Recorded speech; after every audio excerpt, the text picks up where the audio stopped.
I'm Alexis.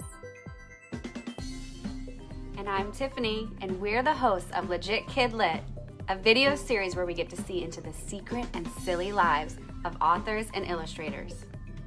We love to celebrate and promote books, but most of all, we want to say hey to all you readers out there trying to find that right book for you. We hope that you can find some new reads after today. Hey, we are Legit KidLit, y'all. Today we feature our very first married creative couple, Misty and David Wilson. Play Like a Girl is a middle grade graphic memoir written by Misty and illustrated by David. The book pubs September 27th by Balzer and Bray, but we were lucky enough to get our hands on an advance copy, and wow, were we impressed. We think you will be too. Hello and welcome, Misty and David. First things first, let's chat about what it was like working together. In 5 words or less, how would you describe working on this novel together? Fun, but annoying at times.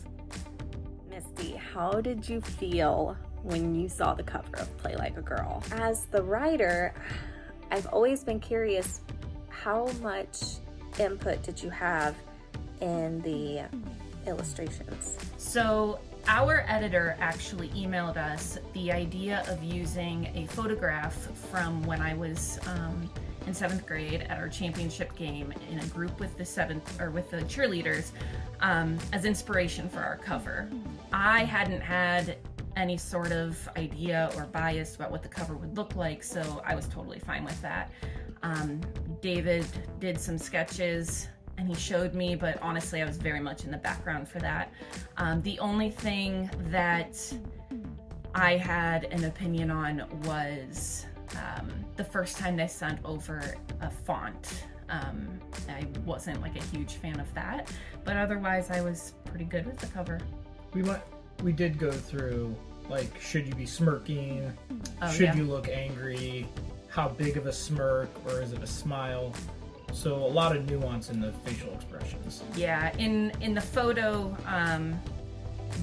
you were crying. Yeah, in the photo that we were referencing, I was actually crying and like trying not to cry, and our editor took it as me smirking, like being cool. So David was trying to work between those two things, like the photo and what was really happening and how our editor took it. Got some input from readers who were able to get their hands on a copy of an arc of Play Like a Girl, and Kate said that she learned more about football in this book than in 30 years of her husband trying to teach her. We also heard from Christy, who said that football was so approachable in this book. How do you feel hearing these comments from early readers? So the thing is, we both really like football, but honestly it's been probably years since I personally have even watched a football game or paid attention to football at all. And the truth is, since I played in middle school, things have changed a lot. So when I started writing, the book was a lot different. I actually had to do a lot of research. Like, for example, in the book, I get hit in the stomach really hard, and I get the wind knocked out of me. And in 7th grade, my coach told me to put my hands above my head, and it got more air to your stomach or your lungs or whatever. And in doing research, I found out like that's an old thing that used to be told, but is proven to not be true, I guess. Or the other one was how to block for a quarterback. I played on the line, and at first David was drawing the illustrations how he sees football being played now, and I was like, yeah, we weren't allowed to do that. And in researching, I found out that, you know, when I was playing, you were only using your forearms, and that's why I really needed forearm pads, but now they use their hands a lot more. So like little things that have changed that I just didn't know. We had to research that in order for the book to be more accessible for kids who may not know about football, but also to make it easier for us. It was definitely a learning process for us. Yeah, I think if people are learning about football and it's explaining it to them in a graphic novel format. I think it makes us feel pretty good that we succeeded in making something, you know, any directions or any sort of like learning something is hard. And if we could make that easy through pictures, I think maybe we succeeded with that. Yeah, I think the illustrations helped a lot. We ended up having to ask some of David's family members who are more into football. And then when we sent an ARC to get blurbs, we got a blurb from Dr. Jen Welter, the first female NFL coach, and she wrote back a quick note that the art was actually wrong in the football during part of it, during a handoff. And it actually was something that I knew but hadn't caught. But even little things like that, super helpful for people learning the sport through a graphic novel format. So Alexis and I really enjoyed this graphic memoir. Personally, I enjoyed the themes of grit, perseverance, and friendship that were evident throughout the novel. What is one thing you hope readers get or feel after reading this novel?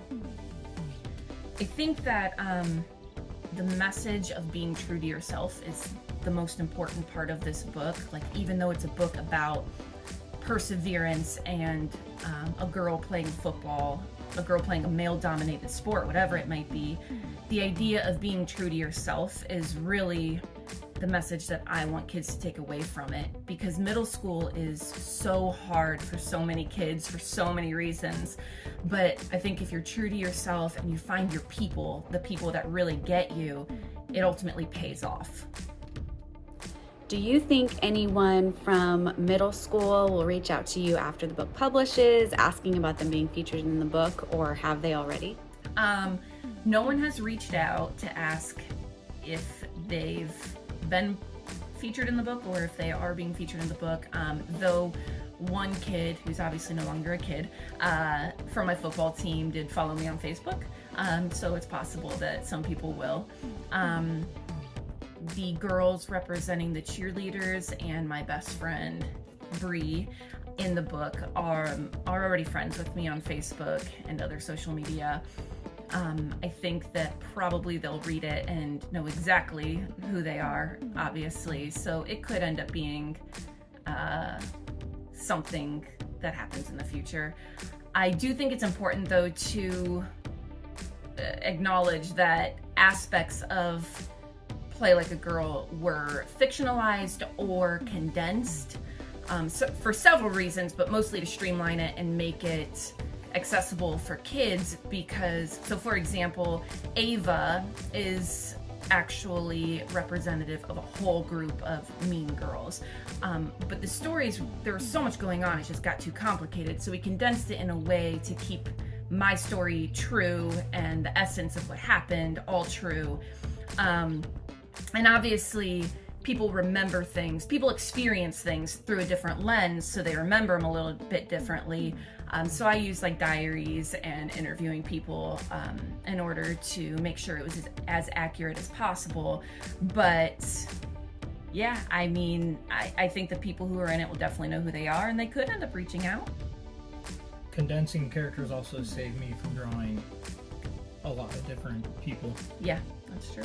So I've enjoyed watching your Twitter feed and Instagram on reading This Summer I Turned Pretty, so you could watch the show on Amazon.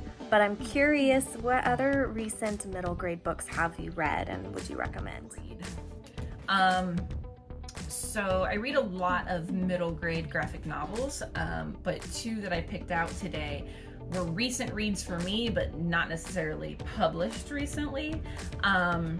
First is The Unteachables by Gordon Corman.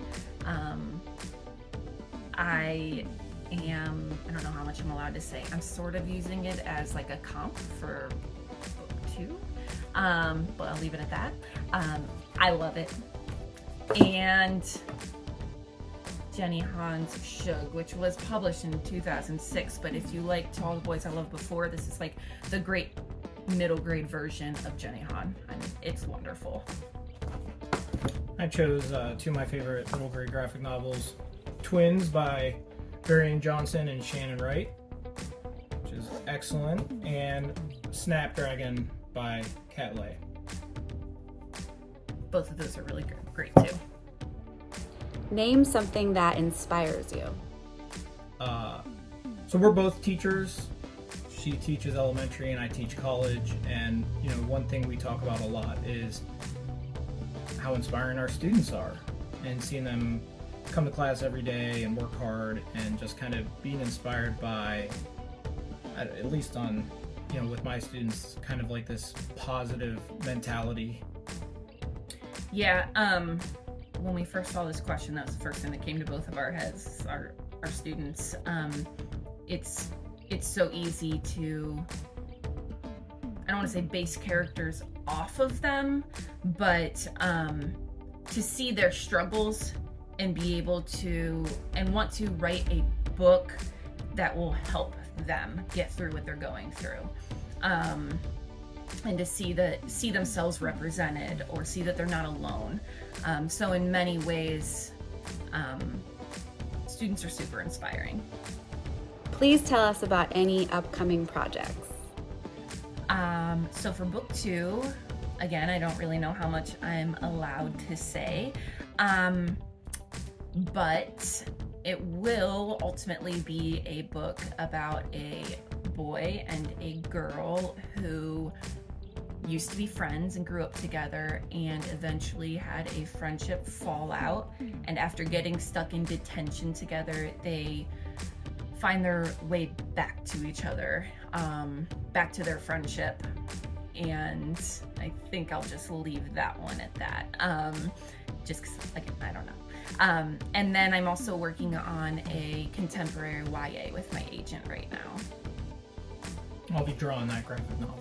That's true, but he also has another project. We do things independently too, but that right now I think is kind of secret what he's working on, but hopefully we'll be able to say more soon.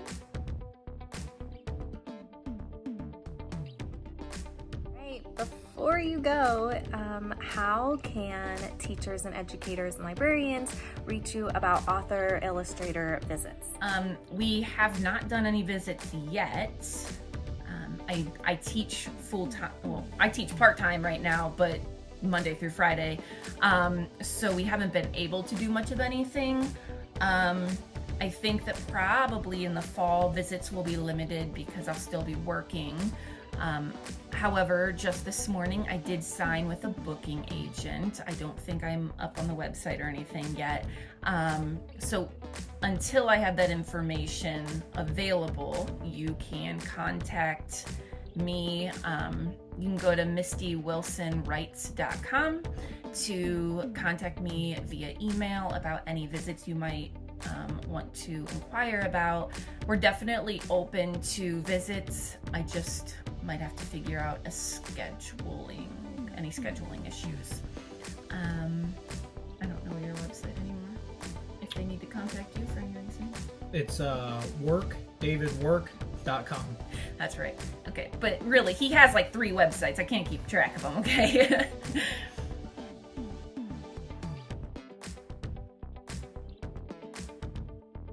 Thank you so much, Misty and David, for being part of our show. Thank you. Appreciate it. Bye.